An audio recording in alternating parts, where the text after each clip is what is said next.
So, hello my besties and my beautiful soul. Ngayon, ang gagawin natin is love reading, no, na kung saan it is a general, no, general love reading to, na kung saan maraming energy ang tayong masasagap dito. And kinakailangan din talaga na marunong ka mag-filter out ng mga message na makukuha mo, no, kasi hindi dapat na kuha lang tayo ng kuha ng message na hindi rin naman din talaga nag-i-in sa ating isip, no. So, kung feeling mo nag-resonate ka dun sa message na yon, just claim it, no. Pero kung hindi ka talaga totally talaga nakarelate or talagang pinipilit mo lang siya kunin, no? Huwag mong pilitin yung sarili mo, no? Just leave it the rest, no? Hindi mo naman kailangan talaga kunin lahat ng message na maririnig mo here, no? Para hindi na rin masakit sa isip mo, no? Or hindi na siya magbigay ng stress sa sarili mo, okay? So, this is a love reading, no? Titignan natin, no? Kung anong merong emotion dito.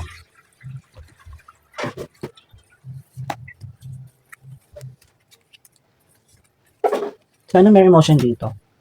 Oh, okay, no? Alam mo, meron nagma-manifest sa iyong tao, no?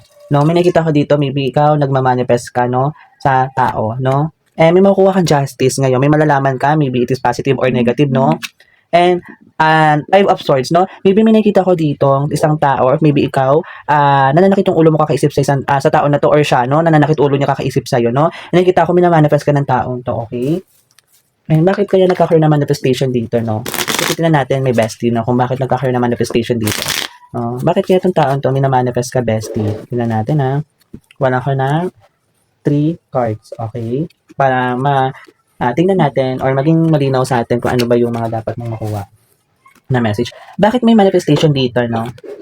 Oh, okay. So, I think may nakikita ko talaga dito is, may tao or maybe talaga may unsuccessful, no, na connection here, no? Siguro may cycle na kung saan hindi pa tapos, no? Maybe past person mo to, no? Na kung saan nagkakaroon talaga ng confusion din talaga, no, sa taon to, or maybe ikaw nagkakaroon ka din ng confusion about sa taon to, pero nakita ko LDR or malayo tong taon to, no, and talagang negative din talaga nakita ko dito, no, or maybe nagkaroon din talaga ng negative connection, no, between sa inyong dalawa, no.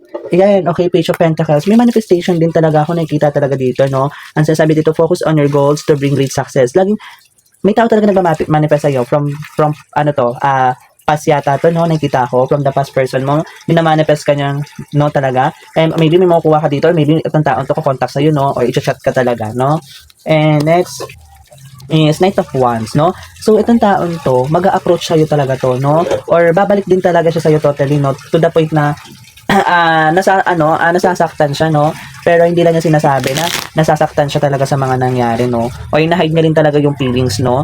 And Knight of Wands is now it is a good time to do what you want to do, no? Maybe ngayon din naiisip ng tao na sa isip mo ngayon or pumapasok talaga, no, na ngayon na yung time na parang i-approach ka niya ulit, okay? Or maybe may taong darating sa buhay mo, okay? May panibagong taong darating sa buhay mo, no? And dito from the past, nakita ko dito is maybe ngayon lang din talaga nagkaroon ng eagerness sa kanya na lapitan ka, no? Or magkaroon ng renewal sa inyong dalawa, no? And siguro, ngayon lang din talaga siya nag-take ng action, no? Or mag-take ng action, no? Kasi nagkaroon siya ng realizations.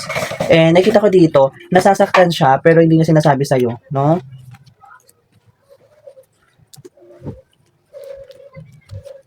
And yes, talagang confusion, nabibigay talaga siya ng confusion sa'yo, no? Kaya hindi rin okay ang mind mo ngayon. Okay. So, next is Ten of Wands, no? So, there is always another way to do something, no? So, etong taong to nasa isip mo, maybe maraming problema pinagdadaanan, no? Or maybe ikaw, no? Marami kang pinagdadaanan ngayon na problema na kung saan under pressure ka, or maybe itong taong to nagmamanifest sa'yo, no? And iniisip, medyo napapagod ka lang din because of the responsibility, no? Maybe mabigat yung responsibility mo talagang bit mo sa buhay, no? And nagkakaroon din ng stress or nagkakaroon ng blockage din talaga, no? Okay. Alam mo, may taong nagmamanifest sa'yo na kung saan fully committed siya, like parang nakita ka niya as a person na makakasama niya habang buhay, no? Or talaga gusto niyang mag-plan ng as family, no? And nakitaan ka na ikaw yung magiging person niya kasama buhay at magkakaroon kayo ng magandang pamilya, no? And everything you plan for has worked out, no? So, nagkakaroon din talaga ng belonging, happiness, and of course, lasting success or home, no? Magbibuild kayo ng family, no? Nakita ko dito, and feeling blessed or generosity, no? Nakita ko dito, and contentment talaga nakita ko. Minamanifest ka ng taon to from par, no? Na kung saan talagang ano siya, fully committed sa'yo. Nakikita ka niya as a person na makasama niya ng matagal, no? Or talagang, ikaw na talaga nakita niya, no? And, be mindful lang din talaga, no? Kasi the pool to, may mga tao rin din talagang papasok sa'yo or makipag-energy sa'yo or makipag-partner na kung saan is talagang maloko or maybe or be mindful din kasi may mga tao rin kasi talagang manloloko talaga, no? And maybe yung from the past din talaga or yung galing sa past person mo, talagang niloko ka rin niya, no? And ngayon bumabalik siya sa iyo, no? And sabi lang kasi dito is unwise decision, no? So kinakailangan din talaga be mindful sa every actions and decisions na gagawin mo, no? When it comes to love, no? Kasi baka mamaya maging ano na naman, maging learnings na naman sa iyo tong taon to, no? Kaya pag-isipan mo din, no?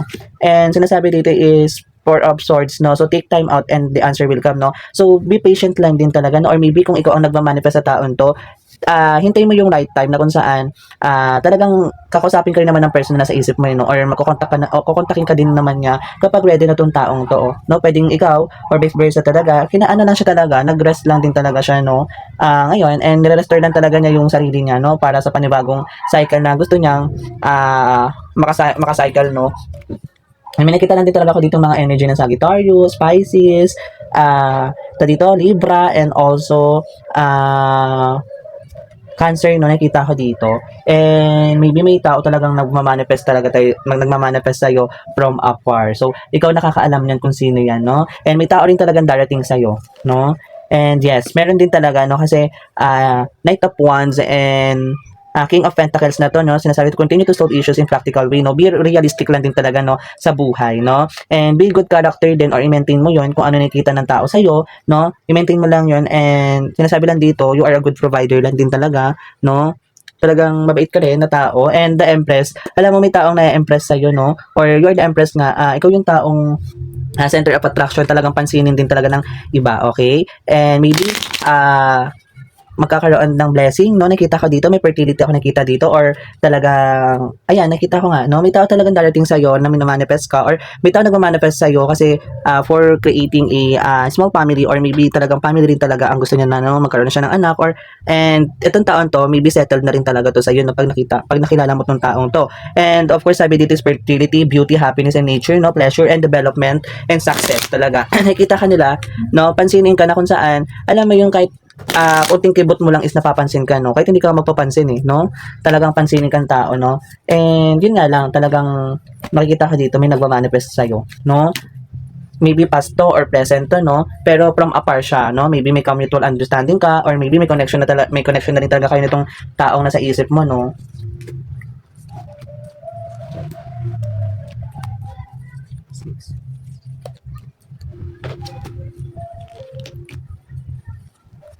And okay. So bakit nga manifest and bakit nasa malayo? And of course, gusto rin talaga niya magkaroon ng family, no? Bakit?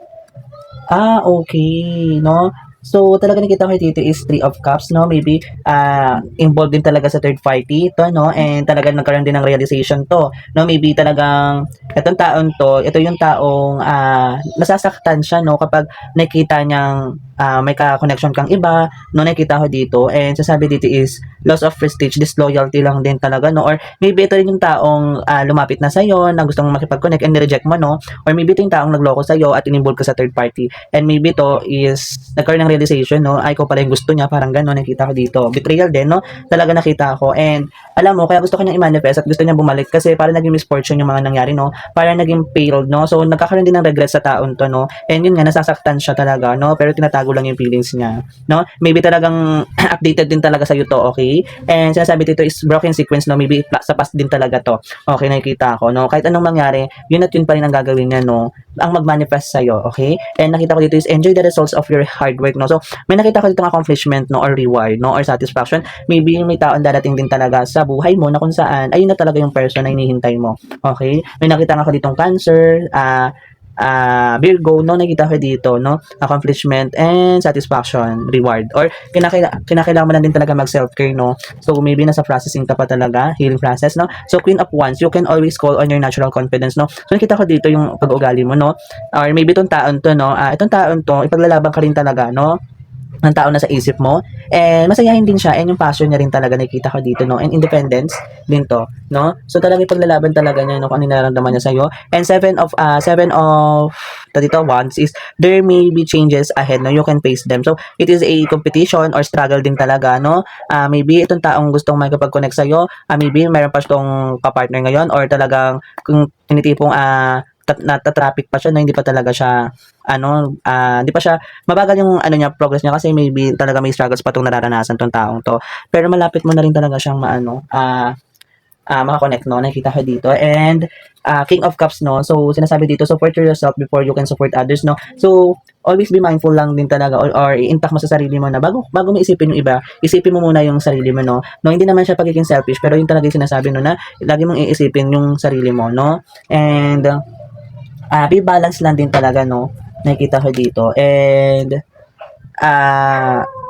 may nakita ko dito, no, talaga na nagkaroon din talaga ng betrayal, no, or maybe may nireject ka din talaga, no, kasi nagkaroon din talaga ng false start, no, maybe may taong infatuated lang sa'yo, or talagang sa una lang din talaga, no, and misunderstanding din, maybe may kagalit kang tao, no, na till now, hindi mo pa pinapatawad, no, maybe ito yung person na nasa isip mo, na till now, nagmamanifest pa din siya na bumalik ka, kasi alam ko naman na may kasalanan din siyang ginawa, na pinapakita rin dito. And Page of Swords, no, so take your time to think before you act, no, so sinasabi lang dito na you are talkative, no, and meron ka rin talagang and also yung yung taas ng energy mo, no, you are energetic person, no, nakikita ko dito. And sa last card is maybe may tao lang din talagang sa'yo na talagang ina-idolize ka, no, parang ganon, or maybe baka ito yung third party ng person mo, na kung saan pati yung kilos mo ginagaya ka, no, and lack of originality nga, no, and hindi pa nakaka-move on, no, ayun nakita ko dito, no. So next, kuha lang ako dito ng 2, no, at least 2 cards para magkaroon din ng clarity, no.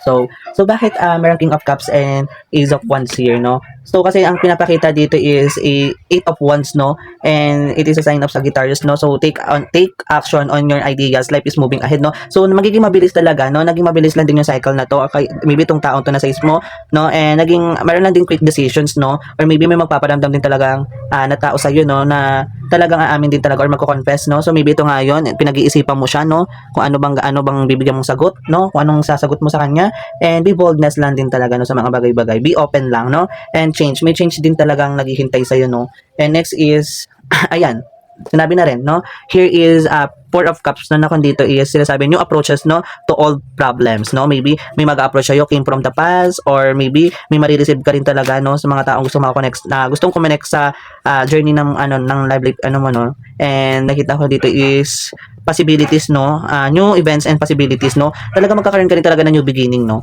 Maybe ito nga yung taon darating sa buhay mo, no, na kung saan makakapartner mo din, and i-accept mo lang yung mga bagay na dumarating sa'yo, no, and i-less mo din siguro yung pag-overthink, nakikita ko dito. So again, no, pinapakita dito, meron tao nagma-manifest sa'yo, no, maybe from the past, present, no, or maybe ito yung mga taong from afar, or nagkaroon kayo ng connections, MU mo, or ka-talking stage, or person mo, no, naka-chat mo, okay? And may nakita rin akong justice. Ayun nga, may makukuha kang clarity, or may message ka ma-receive ngayon, maybe negative or positive. And next is Five of Swords, no? So talaga nag-iisip ka lang din talaga ngayon, no?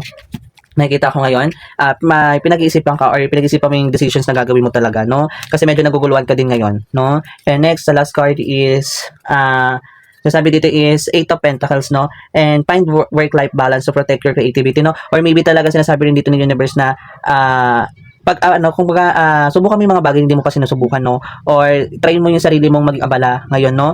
And maybe yung iba sa inyo naglo-look forward din talaga. So sinasabi lang ng universe na ilibang mo yung sarili mo, no, sa mga bagay-bagay na magpapasaya sa iyo, no? And education, detail, perseverance, and overly careful lang talaga, no? And talent, no? Sinasabi lang dito talent, and sinasabi rin high standards, or maybe kung ano yung standards mo ngayon, maybe mas level up mo pa, no? Kasi may hihigit pa din talaga, no? And skill mo, you are talented person din talaga. So ayan, pinapakita, no? And sinasabi sa iyo, tingnan natin, no, kung anong sinasabi sa iyo ni universe pa, no? And ayun nga, sasabi sa ni universe, libangin mo yung sarili mo, no? Try to ilabas mo yung sarili mo, no, sa box, no, na kung saan para may mga panibagong makikilala ka rin, no? So nakita ko dito, search nyo rin, no, baka may message pa sa inyo si universe. 37, no, 777 angels number, and 4 na 3 3333 angels number, no, and 3 2, no, and 4 So, lahat dito, tingnan mo na lang kung ano saan ka makaka-relate, no? Again, 3, 3, 3, 3, tatlong 3, no? Angels number, tatlong 4, no? 3 na 4, no? So, 4, 4, 4 angels number, and tatlong 2, no? 2, 2, 2, 2 angels number, and 7, 7, 7, no? Tatlong 7 angels number, and also, apat na 3 na nakita ko dito, 3, 3, 3, 3, 3, 3. Okay? I-search nyo yun sa Google, no? Baka may message sa universe sa inyo na dapat nyo malaman. So, ito yung zodiac sign mo or zodiac sign ng person mo, energy ng person mo, no? Or ikaw. Sagittarius, Taurus, Pisces, Capricorn, Aquarius, Gemini, no? And last one, Scorpio. So, yun yung mga energy ng person mo or maybe energy mo, no? So, thank you. Bye-bye.